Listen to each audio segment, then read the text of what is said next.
All right, guys, we have made it to the office. We are about to host a networking event for the chamber here in Warrensburg. We got Panera.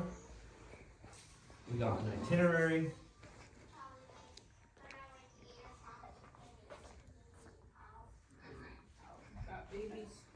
We got babies and we got good vibes. To be honest with you guys, I didn't prepare for this at all. I'm literally just winging it at this point.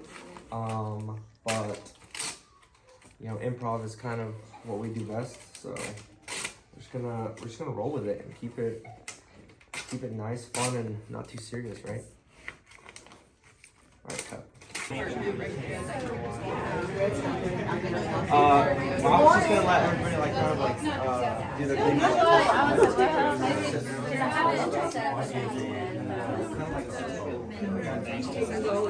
It was like town of like 6,000 people.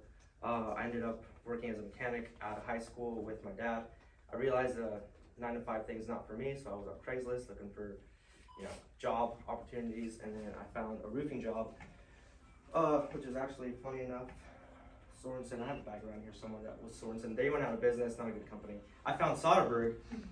This is a magnificent company. The CEO has a vision. He is into philanthropy. He paints just a wonderful environment and everything for everybody that works here. And you know, everybody that works here is really family oriented. The loyalty is kind of to the death around here. So we're all super just hungry, motivated, and being surrounded by like-minded individuals is one of my favorite things, I think, in life. So, yeah, that's really as big as the story goes. I really wanted to just kind of give you guys something useful instead of just a random story you're gonna forget like within the next week. You know, the nature of Mingle Manifest is to Mingle Manifest, right? So we're trying to, not only do we build communities structurally, but we build them on the inside too. So we develop the people. We like to, and that's the CEO's vision there. So he's developing these people's community, making them greater, making them better. And really, once you have a whole conglomerate of people that are on the same page, on a high thinking level, that's when the communities kind of evolve into just amazing things, where we're building amazing things and the structure's awesome, you know, no homeless, no problem. Nothing like that. That's kind of what we see in the cities, you know, but it's definitely possible for small towns, such as Fort Collins, you know, in Colorado. So they're a perfect example. So, let me think, because I'm improving this.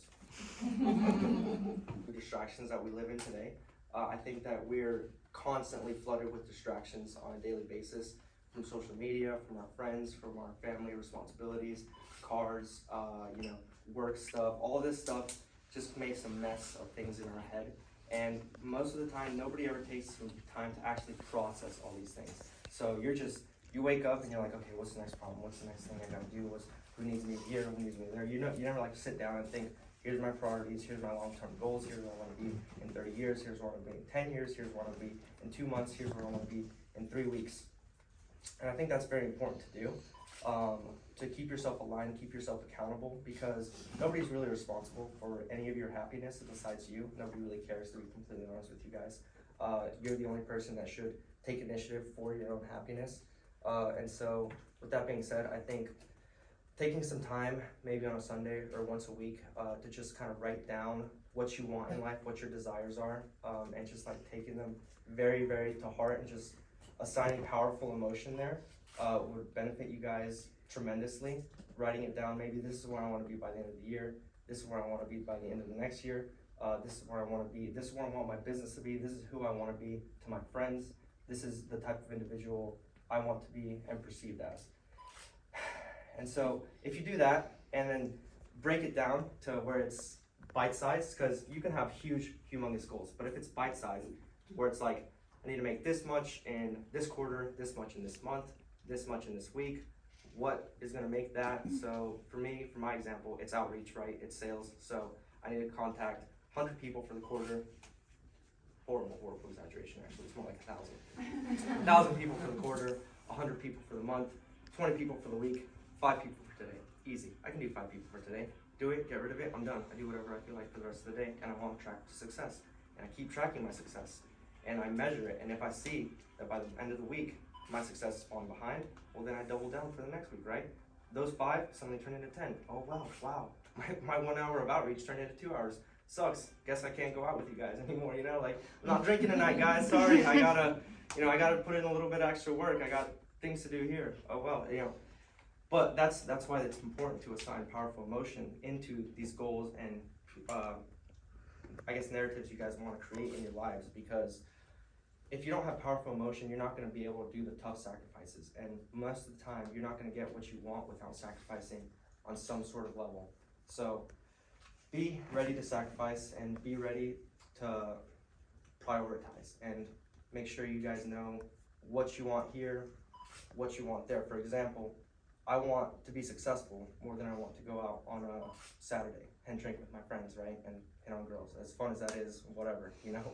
Like, and that's just where we are. And so hopefully that will help you guys manifest a little bit on Sunday. Another important thing is to take some time to process those emotions daily. 10 minutes, you can cut out 10 minutes. Nobody can tell me they can't cut out 10 minutes of their day to just sit and think and just not touch anything, just sit and don't move and just think. And eventually, after a couple days of this, you'll get to the point where you're not even thinking of anything. You can just sit in silence. And so what happens here is your subconscious brain is now making neural connections into your conscious brain, and now your focus is crazy. Now you're like, oh snap, like I know exactly what to do. Like I'm not distracted. People can come to me, my family, my job, my friends, all this stuff can come to me. I'll get to you when I need to. You'll get my attention when you need to get it. But for now, this is the next thing I have to do, and you're in the roster, right? You're in line. So don't worry, I'm thinking about you. I'll write it down somewhere. But for now, it's like your consciousness is extremely cognitive. So you're performing on a higher level, and you can get to your goals in a much more sustainable way instead of being jumbled up running around like a chicken with your head cut off, as I see a lot of us and even myself most times do. Okay, so we touched on goals, we touched on narrative setting. What else is there to manifest? Can anybody got any examples of what they're struggling with the most in their day-to-day operations and getting to what they want to manifest ultimately? Anyone at all? Opening the floor. I'll go with a huge, mouthful. For me, I think it's really appreciating how far I've come. Because I'm always like, I don't do enough, like I should be here, and like maybe I'm here, and I'm just like, go, and I'm just like, I'm trying to kill myself to reach this ideal life, like with the manifesting or the affirmations or the laws of attraction or whatever your thing is, religion. I don't know, that's what I'm having issues with, because I'm just like you said, sit down, chill out, like shut your brain down, and just like really looking back, because like I always look forward. Like I never look back. I'm like, see ya, never gonna see you again. But like stopping and turning around and like, dang, like everything that I've actually manifested and like where I'm at right now, how far I've come, not like how far I need to go, but just like sitting and appreciating where I'm at in the moment, and just being happy and content with that. So I'm having a lot of issues with that, just like to be honest with you, that's probably never going to go away. Yeah. That's all just from my conversation with very successful people. That's kind of like the trait of a highly successful person. You never get rid of that. I've seen people that are, in the 9-figure club, and they're just like, they still don't feel like they're enough. And, your friends and family will always tell you that, why are you doing so much? Why are you hurting yourself? Like, rest is important. It's like, yeah, rest is important for a lot of people, but you will probably never understand what's wrong with me. So, so it's like, whatever. Don't even worry about balance, but be grateful for where you are. Like, just try to think of a time you were super grateful in life, and channel that emotion into your everyday right now and how far you've come. If you're grateful for how far you've come, you'll be okay with being a little bit insane. It's you'll be able to be like, hey, I love you to yourself, and be like, you're awesome. Thank you for getting me this far. We're gonna keep going. Sorry, but those the rules, right? Anyone else? Open floor. 40 minutes, your hand starts cramping a little bit. Your brain will associate that a lot more powerfully, take it a lot more seriously, and just all right, forget about it, notes, whatever. I'll look at it in like 3 months, it's fine. Well, I have a question. Yeah. Talking about your manifestation, I know from past conversations, you have done more than solder roof roofing, and you're always reaching into different fields. So what else have you done besides roofing, and what else are you doing besides roofing right now? I have a couple secret projects that I try to keep on the low until they're successful and sustainable by themselves. My main focus right now is solder roof. I think building this specific branch up to 8 figures is probably one of my biggest desires right now, because being able to put that value into the state is maybe not going to give it back to me directly today, but I know within the next like 30 years, that's just going to kind of lay the foundation for who I want to become.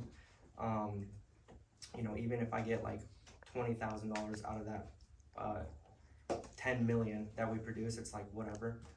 If I take care of the fundamental issues that the company has in order to get to there from the inside, and we do get to there, then I know that not only will Justin be grateful to me, I'll have the satisfaction